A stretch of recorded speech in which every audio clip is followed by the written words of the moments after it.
আমি তেওঁৰ প্ৰতি শেষ বিদায় মুহূৰ্তত আমি সকলোৱে সমবেত হৈছোঁ তেওঁক একাজলি অশ্ৰু অঞ্জলিৰে শ্ৰদ্ধা জনাবলৈ।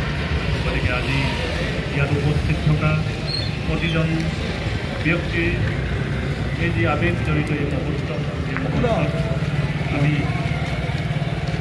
জুবিন গাৰ্গক আমাৰ মাজত জীয়াই ৰাখিব লাগিব, তেওঁৰ সৃষ্টিৰাজিক জীয়াই ৰাখিব লাগিব। জুবিন গাৰ্গে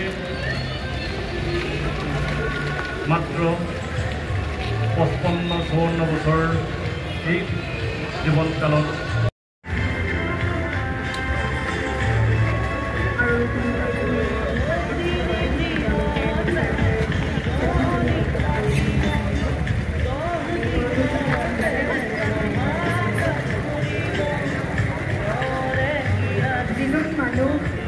বুঢ়া হৈ যাব বুলি মানুহে ভয় কৰিছিলে। যিজন মানুহৰ খাদ্য অসুস্থ হ'লে মানুহে প্ৰাৰ্থনা কৰি হত্যা পাইছিলে।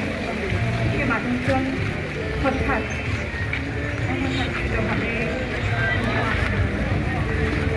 অসমৰ হাজাৰ হাজাৰ মানুহক এটা সাধাৰণ প্ৰাৰ্থনা কৰিবলৈ সুবিধা দিলে।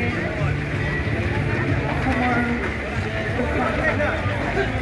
সেইখন দুৰ্ভাষৰ সেই সময়ত